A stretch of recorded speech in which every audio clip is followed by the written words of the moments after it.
So I would love to do an introduction of Erricka. If you want her full bio, you can go read it online or in your email. I'm not going to give that introduction today.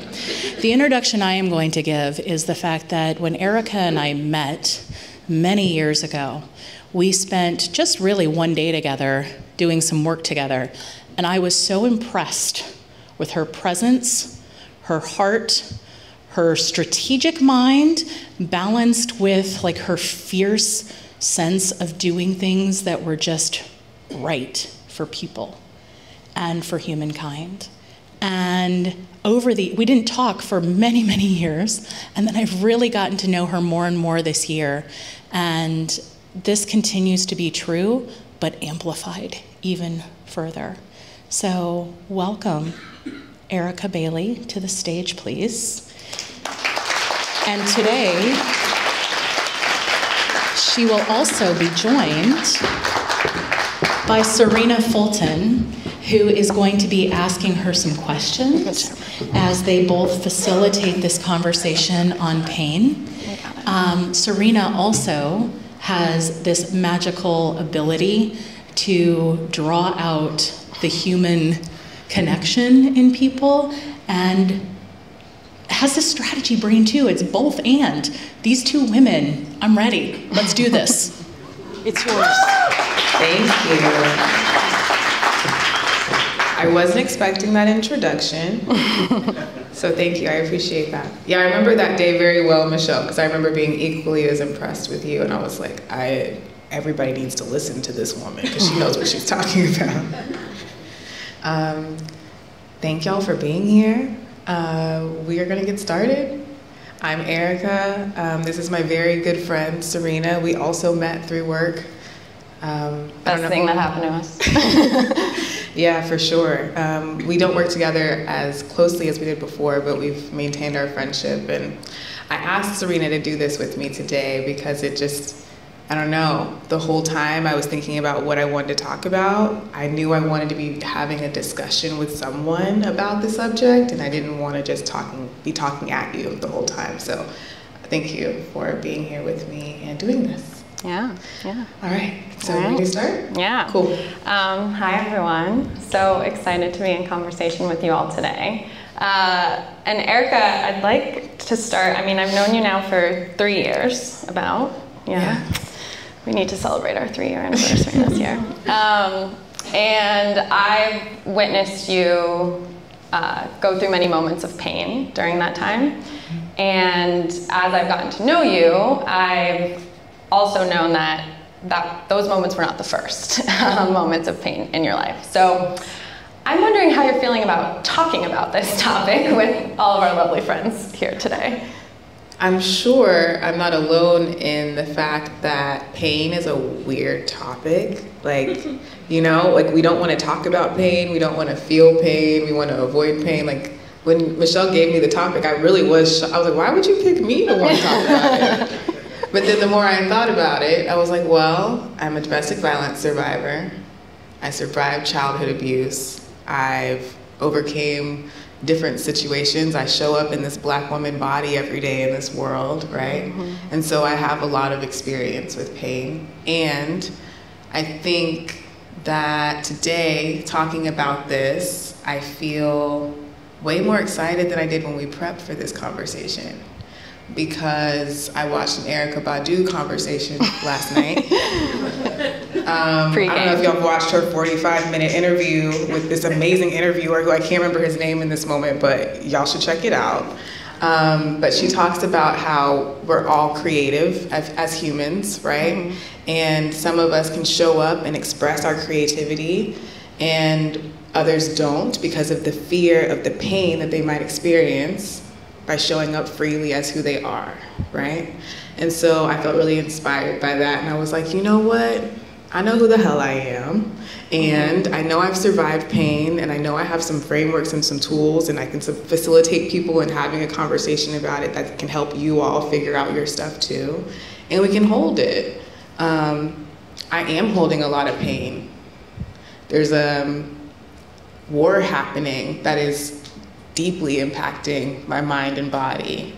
and my mind is with Gaza, my heart is with Gaza, and I feel that every single day, in addition to all of the other injustices that are in the world, which is why I do the work that I do, right? So yeah, I'm ready to get into it. Yeah, all right. Well, Ericka and I are facilitators, so it's really hard for us not to facilitate a group of people. We kind of don't know how to not do that. I don't know how to do that. So before we really dive in, we'd actually love to invite you to turn to each other. And Ericka's with us here today and being a little vulnerable on this topic of pain, and so we invite you to do that too, and just turn to a neighbor or partner next to you and share maybe something recently that's been painful for you. And I think we'll hear today there's a lot of different ways to define pain, so of course share within your comfort level and whatever pain means to you, just something recently that's been painful. Before you start, the somatic practitioner in me is like, as you're listening to the other person share their pain, I want you to notice how it feels in your body. And just take note of it, no judgment of it, just observe. What does it feel like in your body to hear the other person talk about their pain? And you each get 1 minute, is what we decided? Mm-hmm. Cool, so you'll each have 1 minute. All right, so does everybody have a person that they can talk to? Okay. If you could, gently close your convos with each other. Thank you for holding space for each other. I'd love to hear what's alive in the room. So if anyone wants to share about what that experience was like for them, I would love to hear from you. And I will come find you. Actually, could you come up to here so I don't fall off the stage? Oh, okay. Yeah. Can you be louder? You want the mic? I didn't want to get feedback to the mic. Oh, okay. Good beans. I would say sharing my pain and then listening to somebody else's pain that I don't know was very humanizing. I would say personally, I go through this world kind of like of a island amongst myself a lot of times, but it helps me do this exercise to realize that we really are connected, and it just takes the ear to, you know, hear the person next to you. Gorgeous, thank you. Like butter. All right, anyone else want to share? I saw a hand up here. That was it? Okay. Oh, yeah. I won't fall. I got this. So I happened to get a partner because I was like the third person and they were the third person, and I came here looking for connection today, and in this first little exercise, the other person's pain was the same literal pain as what I'm experiencing as a business owner, and that was so validating. And it's like, you want to find community. Entrepreneurship is lonely and hard, and then my first interaction is validating.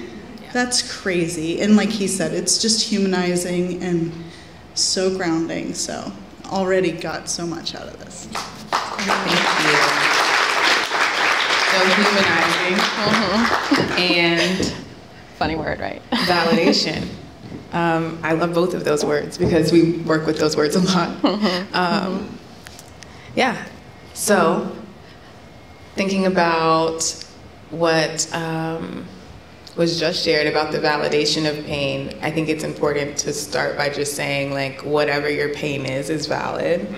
And there's somebody maybe that wasn't the person sitting right next to you, but it could be somebody else in this space or in your workplace or in your home or in your community. And so when we can be more vulnerable and honoring and discussing our pain, it can connect us more deeply to each other and connect us more deeply to ourselves.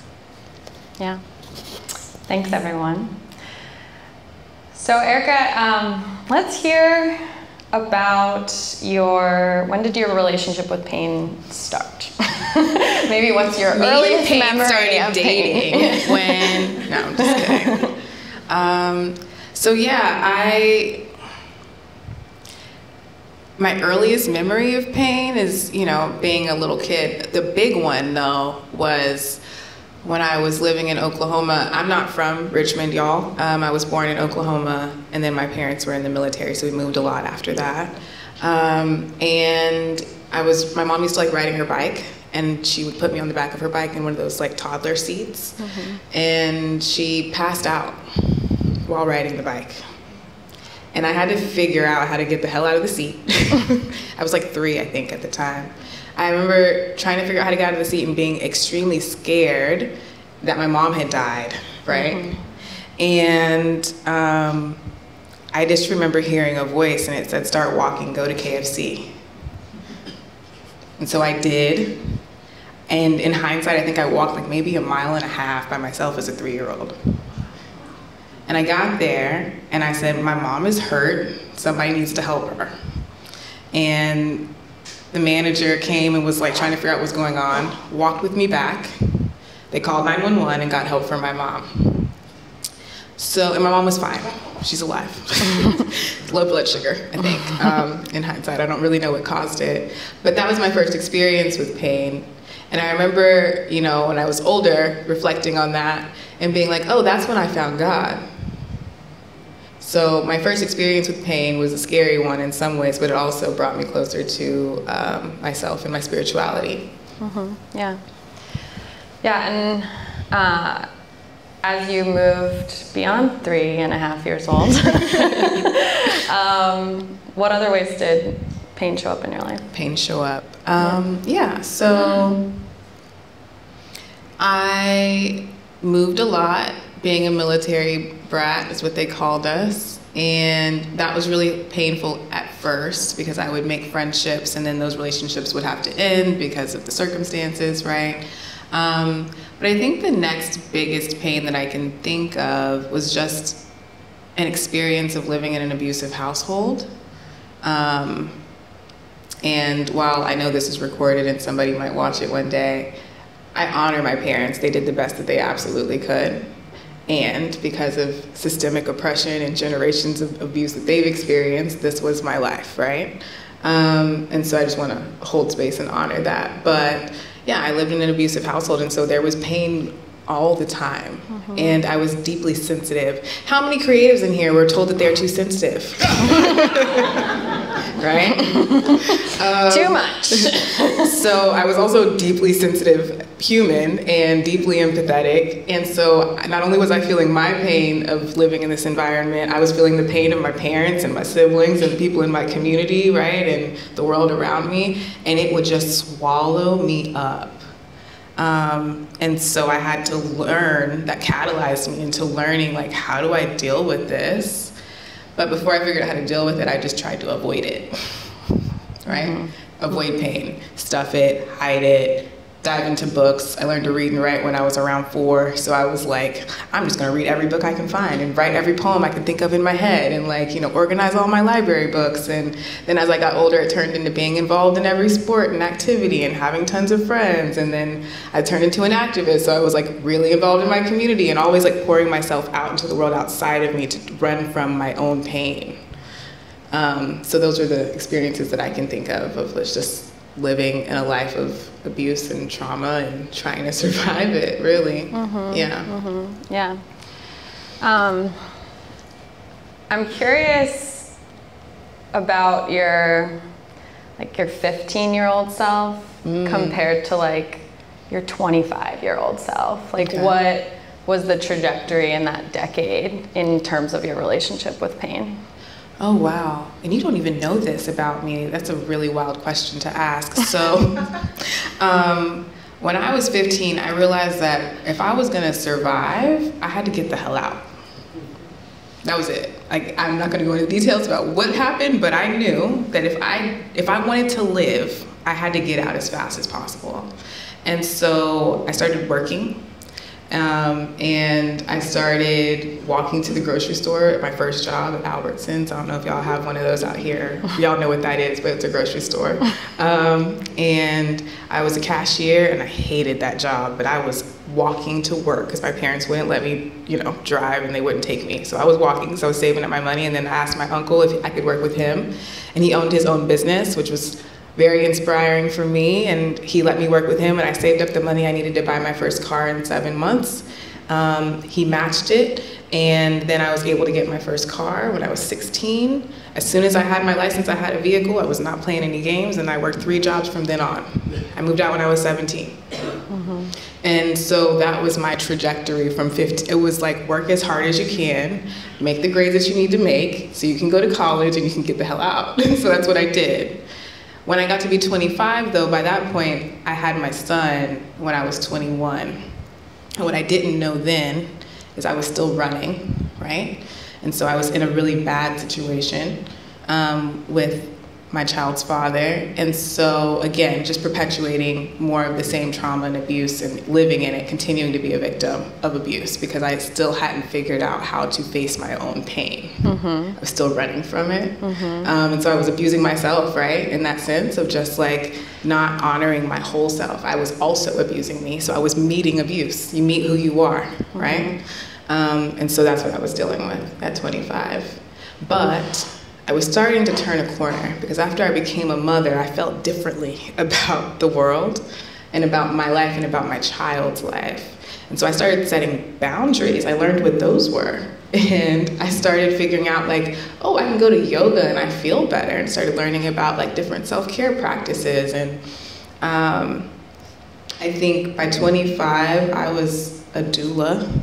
I'd had my second son at 25. And I was trying to make the world a better place still. Trying to still heal the pains of others, right? Still wasn't working on my own pain though, don't get it twisted. I was still working on everybody else's, but I was trying to help reduce Black infant mortality rates in my community, and I thought I could do that through doula work. And so that's where I landed for that in 25. Yeah. So you're getting into this a little bit, but can you maybe expand a bit more on how you learned how to hold pain? Oh, you talked about avoiding pain. Yeah. So how did you go from avoiding to holding?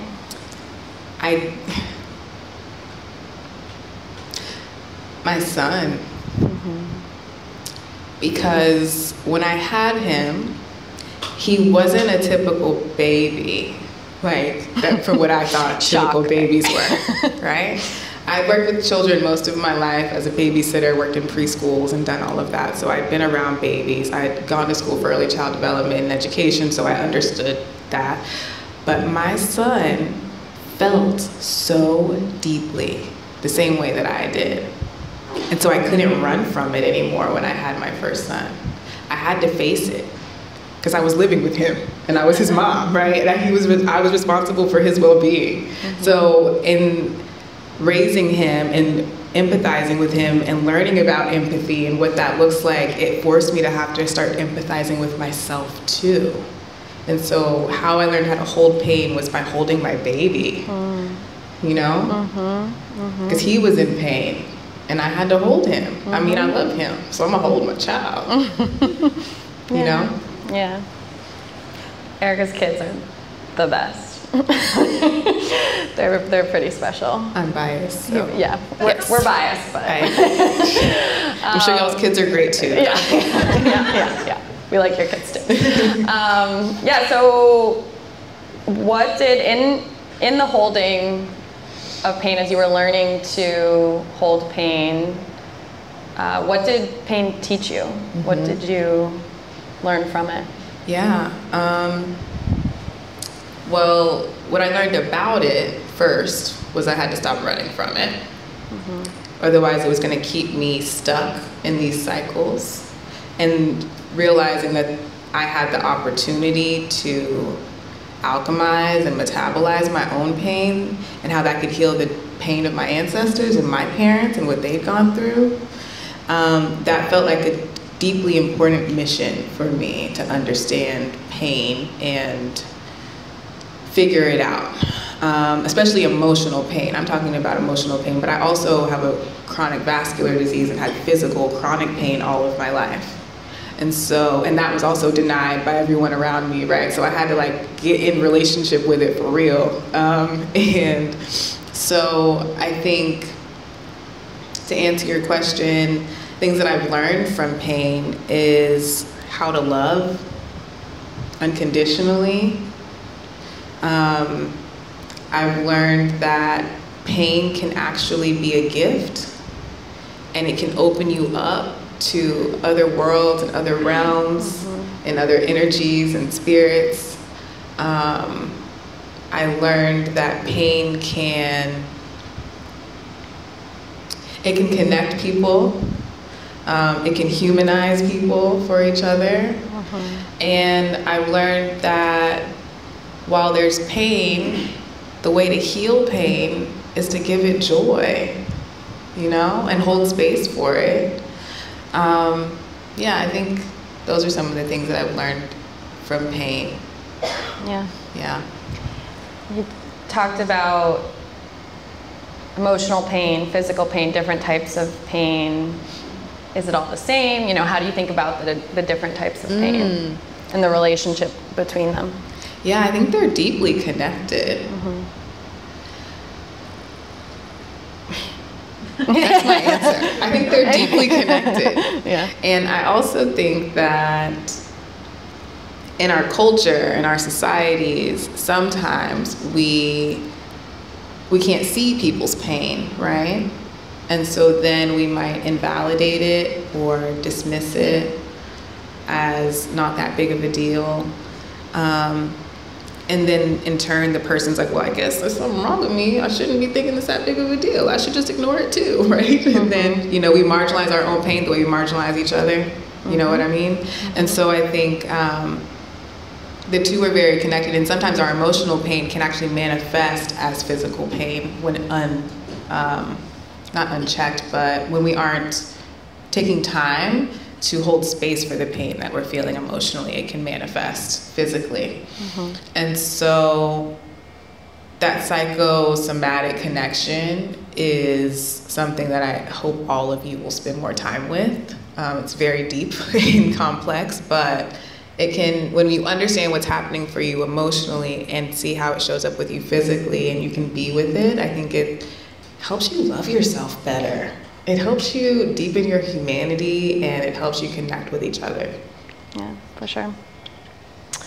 And you mentioned joy, and Michelle mentioned, you know, the relationship between pain and joy earlier as well. I'm wondering how that has showed up for you. Yeah, it's been complicated. Yeah.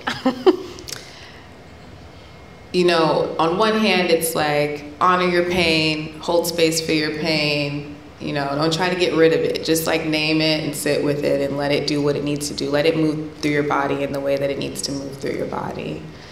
And I think on the other side is like, how do we heal things that are broken? We do the opposite. We fix it with joy. And I think also the other piece is I used to live in a very, sorry, I'm leaving the mic. I used to live in this like black and white thinking mind, right? And I'm learning and practicing that we can hold more than just one thing at the same time, like what Ashley was talking about in our grounding session. Like we can hold the pain. I can be in pain and be really upset about what's happening to children, right? And I can also be in joy with my son as he comes home from school and he's like super excited about his pep rally tomorrow. Like I can hold space for both of those things. And I think when we practice holding competing emotions or different emotions in ourselves, we can also be in turn practicing how to hold diversity in people and in thought, right? And what we all need is safety and love at the very basic. And how do we have safety? Like one of those key points are to feel safe to disagree, to feel safe to be different. And that should be okay. So I don't know if I answered your question, but I felt like that was important to share. Yeah, cool. Okay, so we're coming down to our time. I got you. And you mentioned alchemy. Eric and I, we were talking the other day about like, what should we say? What should we talk about? Where should we go? And we were both like, we both had alchemy in as a question or as a thought, and I think that's a word we've been playing with a lot because of the way, by alchemy meaning what can transform and turn into magic, right? So how have you learned how to alchemize pain, and what does that look like in terms of practices that you've developed? Yeah. One is my somatic coach. Yo, she is good. She's really good. Those sessions, and I had to build it in because I wasn't doing it for myself. And so I think, sometimes we get up here and we're like, yeah, I'm great at I'm not great at doing these things. I'm not great at holding pain, but I know that about myself, and I hired someone to help me hold it, right? And she's down to do it, and she's great at it. And so every week I have a period of time that I'm spending in grief because I need that. Because I have some things to grieve. And if I don't take the time to grieve, then it will manifest as physical pain or other pains in my life or in my relationships, right? So every week for an hour, this is what I'm working on. And that's okay. I think, giving yourself blocks of time to really focus on your pain, I think can be really helpful, especially if you're one of those like avoidant types. Shout out to the avoidant types in the room. Another way is through connection. So something that my son taught me is the power of communication, vulnerability, and empathy, right? And so I pretty much don't have anyone in my life anymore that I can't go to and say I'm in pain, and they won't be able to empathize with me, or that they would invalidate my pain, right? Like that just doesn't exist in my life anymore, and I had to be very intentional about that.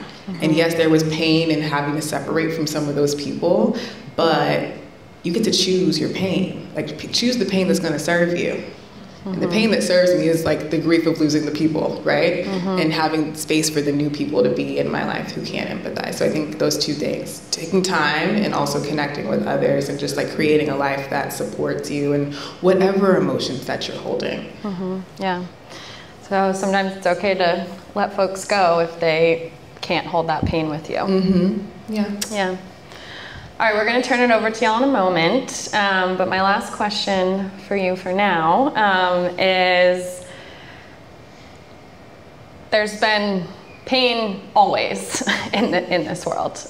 Pain is not a new feeling or emotion or sensation. I think, though, especially right now,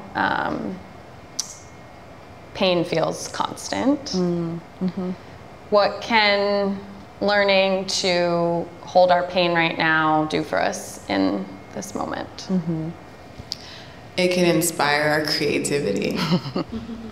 I think the best activism is art.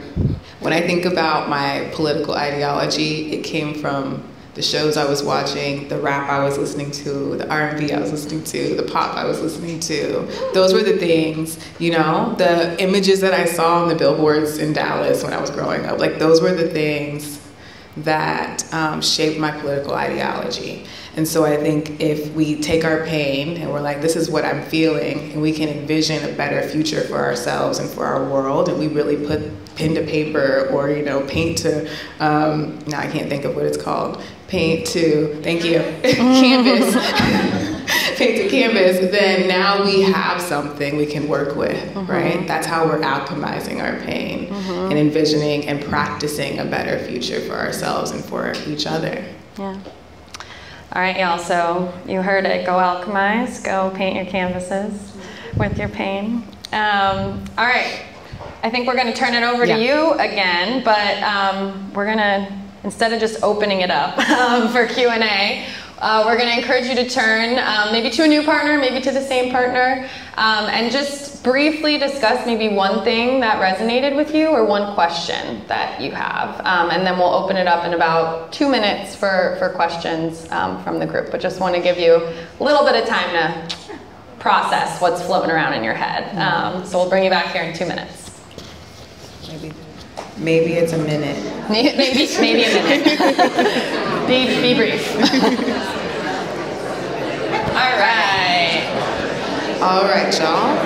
Come back together. We've got time for one question, Michelle said. One question. One question.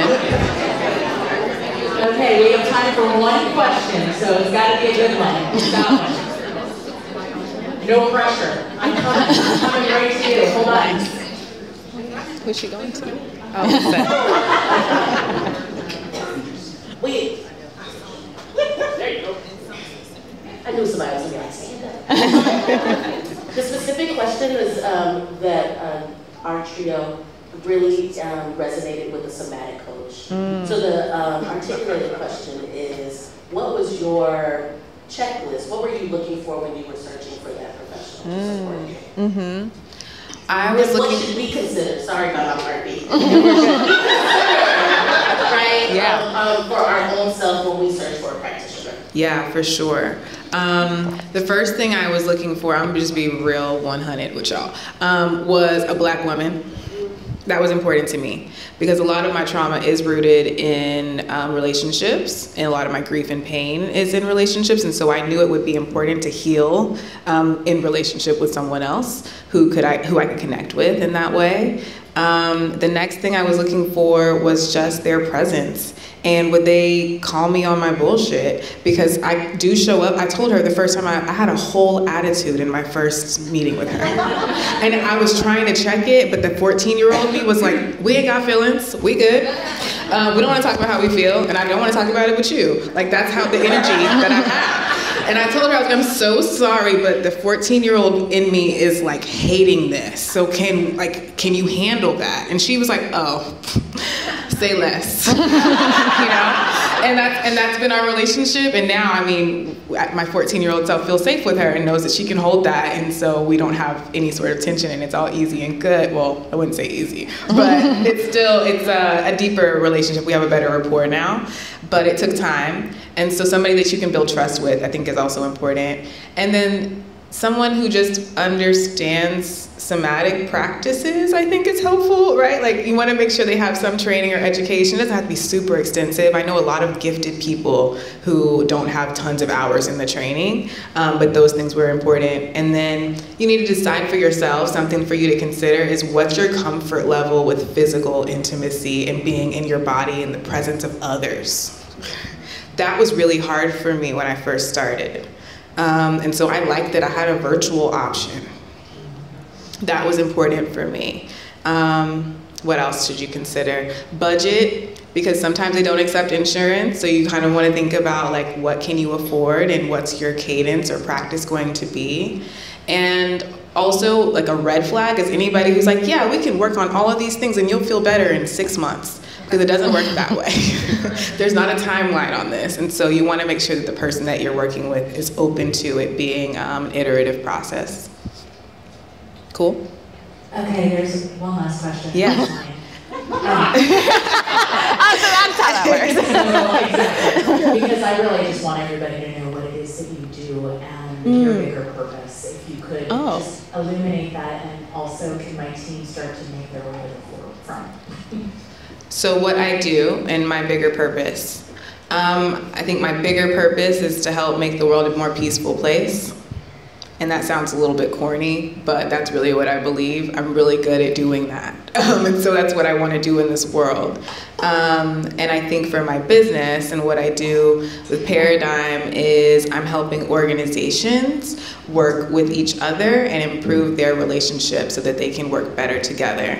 I used to be a community organizer and an activist, and so I've been working with people for a very long time through that. But what I found is a lot of our efforts would fall short because we would have like weird relationships with each other, or we didn't know how to resolve conflict, or we hated being around each other because somebody was always like gaslighting us or something weird, right? And so when you have a lot of these like relational wounds and trauma that a lot of people do who get into this work of activism and trying to make the world a better place, we have to do our own mirror work and reflect on ourselves and be like, what ways are we socialized that's having us show up in this way? And so I do that in my business. I'm like helping people and leaders and teams work better together, liberate their leadership by identifying what's authentic for them as opposed to what white supremacy has taught them what leadership is. And yeah, that's what I'm doing, and I love it. And people clarify, was it working within organizations or between organizations? Both. Thank you. Yeah. Mm-hmm. So like mediation between organizations, that's my long-term goal, is to help get some of these enrichment specifically. There's so much good work happening in silos in these organizations, but they've got beef with the next organization and they're not collaborating to make their movement bigger and more effective. And I would love, love, love to be able to help people resolve those types of issues too. So yeah. Yes. Thank you. You can find Erricka at... It's okay, don't turn it off. You can come on down, that's fine. You can find her at paradigm.dev, but Paradigm is Paradyme.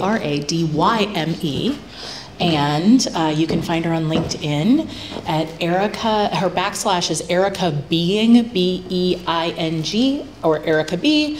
It'll be linked in our Creative Morning stuff too.